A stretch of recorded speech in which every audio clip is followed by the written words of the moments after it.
ഇന്നത്തെ ക്ലാസ്സിൽ നമുക്ക് ഡിസ്കസ് ചെയ്യാനുള്ളത് main products and by products. നമ്മൾ ജോയിൻറ്റ് പ്രോഡക്ട്സ് പറഞ്ഞിട്ടുള്ളതാണ്. ഒരു സ്പ്ലിറ്റ് ഓഫ് പോയിൻ്റ് വരെ ഒരേ പ്രോഡക്ട്സ് ആയിരിക്കും. ആ പ്രോഡക്ട്സ് കഴിഞ്ഞിട്ട് നമുക്ക് എന്ത് ചെയ്യാണ്, സെപ്പറേറ്റ് പ്രോഡക്ട്സ് കിട്ടുകയാണ്. അതിനെയാണ് നമ്മൾ ജോയിൻറ്റ് പ്രോഡക്ട്സ് കിട്ടുന്നത്. ഇങ്ങനെ ഒരു മെയിൻ പ്രോഡക്ട്സിൽ നിന്ന് നമുക്ക് അതിൻ്റെ ബൈ പ്രോഡക്ട്സ് ആണ് കിട്ടുന്നത്. അപ്പോൾ ഇതിൽ ഇന്നത്തെ ക്ലാസ്സിൽ നമുക്ക് ഡിസ്കസ് ചെയ്യാനുള്ളത് മീനിങ് ഓഫ് ബൈ പ്രോഡക്ട്സും അതിൻ്റെ ക്യാരക്ടറിസ്റ്റിക്സും അതിൻ്റെ അക്കൗണ്ടിങ് പ്രൊസീജിയേഴ്സ് അല്ലെങ്കിൽ അതിൻ്റെ കുറച്ച് ബൈ പ്രോഡക്ട്സിൻ്റെ അക്കൗണ്ടിങ് ട്രീറ്റ്മെൻറ്റാണ്, കുറച്ച് മെത്തേഡ്സും. അതിൽ എന്താണ് ബൈ പ്രോഡക്ട്സ് എന്ന് പറയുന്നത്? ബൈ പ്രോഡക്ട്സ് എന്ന് പറയുന്നത് റിലേറ്റീവ്ലി സ്മോൾ വാല്യൂ ആണ്. നമ്മളിപ്പോൾ പ്രൊഡ്യൂസ് ചെയ്യുന്ന സമയത്ത്, ഇപ്പോൾ ബട്ടറും ചീസൊക്കെ ഉണ്ടാക്കുന്ന സമയത്ത് അല്ലേ, നല്ല ബട്ടറും ചീസൊക്കെ ഉണ്ടാക്കുന്ന സമയത്ത് അതിൻ്റെ ബൈ പ്രോഡക്ട്സ് ആയിട്ട് നമുക്ക് കിട്ടുന്നത് എന്തായിരിക്കും? ബട്ടർ മിൽക്ക് ആയിരിക്കും. അതായത് മോര് പോലുള്ള വളരെ അതിൻ്റെ വാല്യൂ കുറവായിരിക്കും. ആ വാല്യൂ കുറവുള്ളതിനെയാണ് നമ്മൾ എന്ത് പറയുന്നത്? ബൈ പ്രോഡക്ട്സ് എന്ന് പറയുന്നത്. ചില റിലേറ്റീവ്ലി നമ്മൾ കമ്പയർ ചെയ്യുമ്പോൾ മെയിൻ പ്രോഡക്റ്റ് നമുക്ക് കിട്ടുന്ന ആ ഒരു ഉണ്ടാക്കുന്ന ബട്ടറും ചീസ് എന്ന് പറയുന്നത് ഗ്രേറ്റർ വാല്യൂ ആയിരിക്കും. അപ്പോൾ ആ ഗ്രേറ്റർ വാല്യൂവിന് നമ്മൾ പറയുന്നത് മെയിൻ പ്രോഡക്റ്റ് എന്നാണ് അല്ലേ, മെയിൻ പ്രോഡക്റ്റ്. പക്ഷേ എന്നാൽ നമുക്ക് റിലേറ്റീവ്ലി സ്മോൾ വാല്യൂ കിട്ടുന്നതിനെയാണ് നമ്മൾ എന്ത് പറയുന്നത്? ബൈ പ്രോഡക്റ്റ് എന്ന് പറയുന്നത്. അപ്പോൾ ഗ്രേറ്റർ വാല്യൂ ഉള്ളതിനെ മെയിൻ പ്രോഡക്റ്റ് എന്നും റിലേറ്റീവ്ലി നമ്മൾ സ്മോൾ വാല്യൂ ഉള്ളതിനെ നമ്മളതിനെ ബൈ പ്രോഡക്റ്റ് എന്നുമാണ് പറയുന്നത്. ഇനി ന്യൂണ് പറയുന്നത് the products are produced from the same process S joint product. ഒരേ പ്രോസസ്സിൽ തന്നെയാണ് ഈ മോരുണ്ടാവുന്നതും ചീസ് ഉണ്ടാവുന്നതും ബട്ടർ ഉണ്ടാവുന്നതൊക്കെ. അപ്പോൾ അതിന് മൊത്തത്തിൽ നമ്മൾ പറയുന്നത് ജോയിൻറ്റ് പ്രോഡക്ട്സ് എന്നാണ്. But the by products are essentially the secondary result of the operation. ഇവിടെ സെക്കൻഡറി റിസൾട്ട് ഓഫ് ദ ഓപ്പറേഷനിൽ വരുന്നതാണ് ബൈ പ്രോഡക്ട്സ് എന്ന് പറയുന്നത്. എന്താണ് അദ്ദേഹത്തിനെ സംബന്ധിച്ചൊരു സെക്കൻഡറി എന്ന് പറയുന്നത്? അദ്ദേഹം പറയുന്നുണ്ട് മെയിൻ പ്രോഡക്റ്റിൻ്റെ ടോട്ടൽ വാല്യൂവിൻ്റെ 10%ലും കുറവുള്ള വാല്യൂ കിട്ടുന്ന ഐറ്റംസിനെയാണ് നമ്മൾ ബൈ പ്രോഡക്ട്സ് എന്ന് പറയുന്നത്. എന്താണ് മെയിൻ പ്രോഡക്റ്റ്? ഇപ്പോൾ ഫോർ എക്സാമ്പിൾ നമ്മളുടെ മെയിൻ പ്രോഡക്ട്സ് എന്ന് പറയുന്നത് 1600 ആണ് അതിൻ്റെ വാല്യൂ ഉള്ളത്. പക്ഷെ അതിൻ്റെ ഒരു 10% എന്ന് പറയുമ്പോൾ ഒരു 160 പോലും വാല്യൂ ഇല്ലാത്ത ഐറ്റംസ് ആയിരിക്കും അതിൻ്റെ ബൈ പ്രോഡക്ട്സ്. അങ്ങനെ അതിലും ആ ഒരു 10%ലും വാല്യൂ കുറവുള്ളതിനെയാണ് നമ്മൾ എന്ത് പറയുന്നത്? ബൈ പ്രോഡക്ട്സ് എന്ന് പറയുന്നത്. അപ്പോൾ അതാണ് ബൈ പ്രോഡക്ട്സ് എന്ന് പറയുന്നത്. ദെൻ ബൈ പ്രോഡക്ട്സിൻ്റെ ഒരു കുറച്ച് എക്സാമ്പിൾസ് ആണ്. ഇപ്പോൾ ഒരു ഷുഗർ മെയിൻ പ്രോഡക്ട്സ് ആയിട്ട് നമ്മൾ ഷുഗർ ഉണ്ടാക്കുന്ന സമയത്ത് അതിൻ്റെ മുകളിൽ നിന്ന് വരുന്ന കുറച്ച് ബൈ പ്രോഡക്ട്സ് ആണ് ബഗാസും മൊളാസൊക്കെ. ഈ ബഗാസ് എന്ന് പറഞ്ഞാൽ ഈ കരിമ്പിൻ്റെ ചണ്ടികൾ, അതുപോലെ തന്നെ ശർക്കര പാനികൾ ഒക്കെ അതിൽ വരുന്ന കുറച്ച് എന്താ പറയുക ബൈ പ്രോഡക്ട്സ് ആണ്. ഇനി സോപ്പാണെങ്കിൽ അതിൽ വരുന്ന ബൈ പ്രോഡക്ട്സ് എന്ന് പറയുന്നത് ഗ്ലിസറിൻ ആണ്. ബട്ടറും ചീസൊക്കെ ഉണ്ടാക്കുകയാണെങ്കിൽ അതിൽ വരുന്നത് ബട്ടർ മിൽക്കാണ്. ഇനി പെട്രോൾ തന്നെ ഉണ്ടാക്കുന്ന സമയത്ത് അതിൻ്റെ ബൈ പ്രോഡക്ട്സ് ആയിട്ട് കിട്ടുന്ന സൾഫർ, കെമിക്കൽ, ഫെർട്ടിലൈസേഴ്സൊക്കെ വരുന്നുണ്ട്. ഇനി എന്തൊക്കെയാണ് ഈ ബൈ പ്രോഡക്ട്സിൻ്റെ ക്യാരക്ടറിസ്റ്റിക്സ് എന്ന് പറയുന്നത്? സോ ഇൻസിഡൻ്റലി നമ്മൾ ഈ മെയിൻ പ്രോഡക്ട്സിൻ്റെ കൂടെ പ്രൊഡ്യൂസ് ചെയ്യുന്ന ഒരു സാധനമാണ് എന്ത്? ബൈ പ്രോഡക്ട്സ് എന്ന് പറയുന്നത്. താനേ ഉണ്ടാവുന്നതാണ് അല്ലേ, നമ്മൾ ആ പ്രോഡക്ട്സും കൂടി കിട്ടണം എന്ന് വിചാരിച്ചുണ്ടാക്കുന്നതല്ല. അതിൻ്റെ കൂടെ തന്നെ നമുക്ക് റിലേറ്റീവ്ലി സ്മോൾ വാല്യൂ ആയിട്ട് ഉണ്ടാവുന്നതിനെയാണ് നമ്മൾ ബൈ പ്രോഡക്ട്സ് എന്ന് പറയുന്നത്. ഇനി ക്വാണ്ടിറ്റി, എങ്ങനെയാണ് അതിൻ്റെ ക്വാണ്ടിറ്റി വരുന്നത്? Less than the main product. Main പ്രോഡക്റ്റിൻ്റെ അത്ര തന്നെ ഒന്നും ഉണ്ടാവില്ല, ചിലപ്പോൾ കുറച്ച് ക്വാണ്ടിറ്റി കുറവായിരിക്കും. ഇനി അതിന് സ്മോൾ വാല്യൂ ആയിരിക്കും, റിലേറ്റീവ്ലി സ്മോൾ വാല്യൂ ആയിരിക്കും. ഇനി these generally do not require further processing. ചില സമയത്ത്, അതായത് സാധാരണ രീതിയിൽ നമുക്ക് അതിൻ്റെ ഫർദർ പ്രോസസ്സിങ് വേണ്ട, പക്ഷേ sometimes they may require further processing. ചില സമയത്ത് വീണ്ടും നമുക്ക് എന്ത് ചെയ്യേണ്ടി വരും? ഫർദർ പ്രോസസ്സിങ് വേണ്ടി വരും. ഇനി നമുക്ക് കൂടുതൽ എന്താ പറയുക, ഓൺലി ലിമിറ്റഡ് കൺട്രോളാണ് നമുക്ക് ബൈ പ്രോഡക്ട്സിൻ്റെ മുകളിൽ വരിക.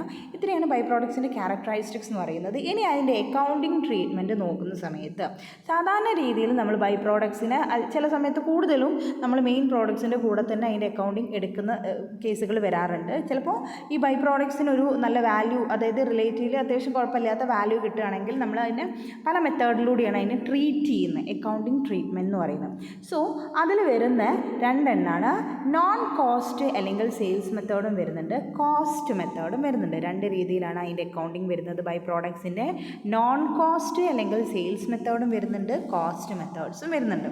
എന്താണ് നോൺ കോസ്റ്റ് മെത്തേഡ്സ് നോക്കാം. നോൺ കോസ്റ്റ് മെത്തേഡ്സ് എന്ന് പറഞ്ഞിട്ടാണെങ്കിൽ ഇതിൽ കൂടുതലായിട്ടും ബൈ പ്രോഡക്റ്റിൻ്റെ കോസ്റ്റ് നമ്മൾ എന്താ പറയുക അത്ര ഇമ്പോർട്ടൻസ് കൊടുക്കാതെ നമ്മളത് കൺസിഡർ ചെയ്യാത്ത കുറച്ച് കേസുകളാണ് ഏത് ഈ നോൺ കോസ്റ്റ് മെത്തേഡ് എന്ന് പറയുന്നത്.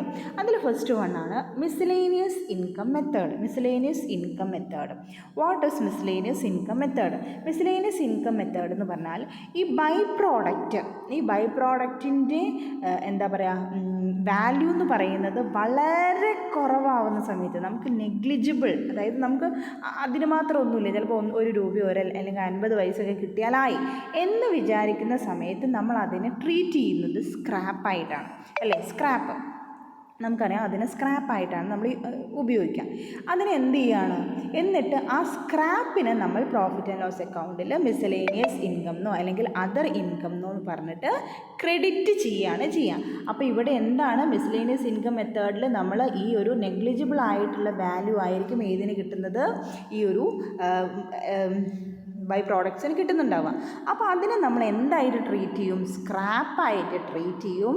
എന്നിട്ട് പ്രോഫിറ്റ് ആൻഡ് ലോസ് അക്കൗണ്ടിൽ നമ്മൾ എന്താ ചെയ്യുന്നത്, മിസ്സലേനിയസ് അല്ലെങ്കിൽ അതർ ഇൻകം എന്ന് പറഞ്ഞിട്ട് അതിനെ ക്രെഡിറ്റ് ചെയ്ത് കാണിക്കുകയാണ് ചെയ്യുക. അപ്പോൾ ഇത്രയാണ് മിസ്സലേനിയസ് ഇൻകം മെത്തേഡിൽ വരുന്നത്. ഇനി adding sales value of by product to the sales of main products എന്നാണ് പറയുന്നത്. രണ്ടാമത്തെ കേസ് എന്താണ്, adding sales value of by products to the sales of main product. ഈ ഒരു മെത്തേഡിൽ ഇത് സെയിൽ വാല്യൂവിനോട് കൂടിയിട്ട്, അതായത് മെയിൻ പ്രോഡക്റ്റിന് നമ്മൾ എന്ത് ചെയ്യാണ്, മെയിൻ പ്രോഡക്റ്റ് സെയിൽ ചെയ്യും. ആ മെയിൻ പ്രോഡക്റ്റിൻ്റെ സെയിൽ വാല്യൂവിനോട് കൂടിയിട്ട് നമ്മൾ എന്ത് ചെയ്യാണ്, ഈ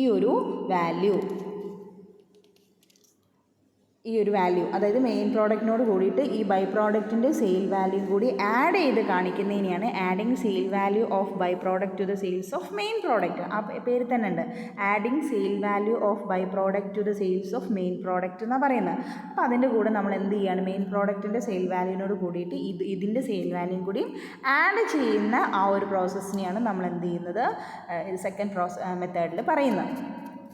ഇനി തേർഡ് മെത്തേഡാണ് sale value of by product deducted from process cost. അപ്പോൾ ഡിഡക്റ്റഡ് ഫ്രം പ്രോസസ് കോസ്റ്റ് എന്ന് പറയുമ്പം ടോട്ടൽ കോസ്റ്റ് നമ്മൾ ആദ്യം കണ്ടുപിടിക്കും, ടോട്ടൽ പ്രോസസ് കോസ്റ്റ് കണ്ടുപിടിക്കും. അതിൽ നിന്ന് ഏതാ ഡിഡക്റ്റ് ചെയ്യുക, ഈ ബൈ പ്രോഡക്റ്റിൻ്റെ സെയിൽ വാല്യൂ ഡിഡക്റ്റ് ചെയ്യും. നേരത്തെ നമ്മൾ മെയിൻ പ്രോഡക്റ്റ് എത്രയാണോ വിറ്റത് അതിനോട് കൂടി അതിൻ്റെ സെയിൽ വാല്യൂ ആഡ് ചെയ്തു. ഇതിൽ നമ്മൾ ടോട്ടലായിട്ട് കിട്ടുന്ന ടോട്ടൽ കോസ്റ്റിൽ നിന്ന് സെയിൽ വാല്യൂ എന്ത് ചെയ്യാണ്, ലെസ് ചെയ്ത് കാണിക്കുകയാണ്. അതാണ് sale value of by product deducted from process cost എന്ന് പറയുന്നത്. ഇനി crediting sale value less selling and distribution expense. എന്താണ് crediting sales value less selling and distribution expense? ആ പേര് തന്നെ മനസ്സിലാവുമല്ലോ. സെയിൽ വാല്യൂ ഓഫ് ബൈ പ്രോഡക്റ്റിൽ നിന്ന് നമ്മൾ എന്ത് ചെയ്യണം, സെയിൽ വാല്യൂ ഓഫ് ബൈ പ്രോഡക്റ്റിൽ നിന്ന് നമ്മൾ എന്ത് ചെയ്യണം, സെല്ലിംഗ് ആൻഡ് ഡിസ്ട്രിബ്യൂഷൻ എക്സ്പെൻസിന് നമ്മൾ എന്ത് ചെയ്യണം, ഡിഡക്റ്റ് ചെയ്യാണ്. അപ്പോൾ സെയിൽ വാല്യൂവിൽ നിന്ന് നമ്മൾ എന്ത് ചെയ്യാണ്, സെല്ലിംഗ് ആൻഡ് ഡിസ്ട്രിബ്യൂഷൻ എക്സ്പെൻസിനെ ഡിഡക്റ്റ് ചെയ്യുന്ന ഒരു മെത്തേഡാണ് crediting sale value less selling and distribution expense. ഇനി അടുത്തത്, അതായത് അഞ്ചാമത്തെ മെത്തേഡ് എന്ന് പറഞ്ഞാൽ crediting sale value less separate expense ആണ്. Crediting sale value less separate expense എന്ന് പറഞ്ഞിരിക്കുകയാണെങ്കിൽ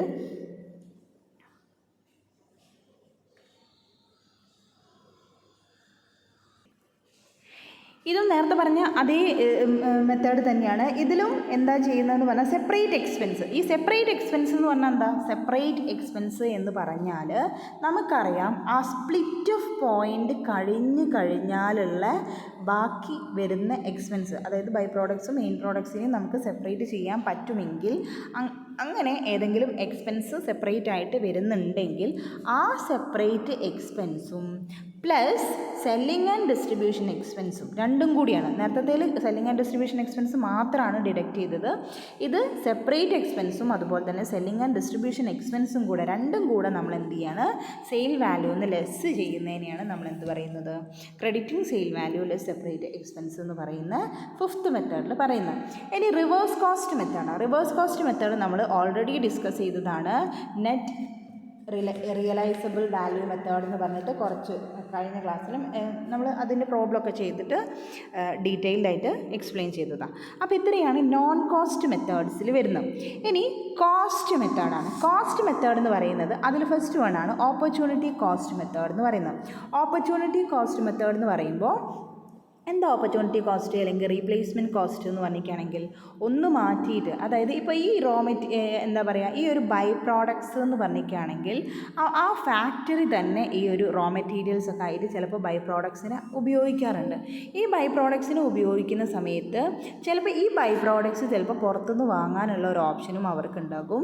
അല്ലെങ്കിൽ ഈ ബൈ പ്രോഡക്ട്സിനെ അവർക്ക്, അതായത് അവരുടെ മെയിൻ പ്രോഡക്റ്റ് ഉൽപ്പാദിപ്പിക്കുന്ന സമയത്ത് തന്നെ ബൈ പ്രോഡക്ട്സ് കിട്ടാനുള്ളൊരു ചാൻസും ഉണ്ടാവും. ഒന്നെങ്കിൽ പുറത്തുനിന്ന് വാങ്ങുക, അല്ലെങ്കിൽ ഉള്ളിൽ തന്നെ ഇവർക്ക് ഈ ബൈ പ്രോഡക്ട്സിനെ തന്നെ ഉപയോഗിക്കാൻ പറ്റും. ഇത് തമ്മിലുള്ള ആ ഒരു ഡിഫറൻസ് ഉണ്ടല്ലോ, ആ കോസ്റ്റ് മെത്തേഡിനെയാണ് നമ്മൾ ഓപ്പർച്യൂണിറ്റി കോസ്റ്റ് എന്ന് പറയുന്നത്. അതായത് പുറത്തുനിന്ന് വാങ്ങുമ്പോഴുള്ള ആ ഒരു എമൗണ്ട് വെച്ചിട്ടാണ്, എത്രത്തോളം നമുക്കത് പുറത്തുനിന്ന് വാങ്ങാം എന്നുള്ള എമൗണ്ട് വെച്ചിട്ട് ആ ഒരു വാല്യൂ ചെയ്യുന്ന മെത്തേഡിനെയാണ് നമ്മൾ എന്ത് പറയുന്നത്, ഓപ്പർച്യൂണിറ്റി കോസ്റ്റ് മെത്തേഡ് എന്ന് പറയുന്നത്. ഇനി സ്റ്റാൻഡേർഡ് കോസ്റ്റ് മെത്തേഡ് ആണെങ്കിലോ, സ്റ്റാൻഡേർഡ് കോസ്റ്റ് മെത്തേഡിൽ പറയുന്നത് എന്താണെന്ന് പറഞ്ഞിരിക്കുകയാണെങ്കിൽ ഈ ഒരു ബൈ പ്രോഡക്റ്റിന് നമ്മളൊരു സ്റ്റാൻഡേർഡ് കോസ്റ്റ് അവിടെ ഫിക്സ് ചെയ്യും. ഇപ്പോൾ മോരാണെങ്കിൽ ഇത്രയ്ക്ക് 6 രൂപ എന്നൊക്കെ പറഞ്ഞിട്ടൊരു സ്റ്റാൻഡേർഡ് കോസ്റ്റ് ഫിക്സ് ചെയ്തിട്ട് അതിൻ്റെ മുകളിൽ നമ്മൾ കാൽക്കുലേറ്റ് ചെയ്യുന്നതിനാണെങ്കിലാണ് നമ്മൾ സ്റ്റാൻഡേർഡ് കോസ്റ്റ് മെത്തേഡ് എന്ന് പറയുന്നത്.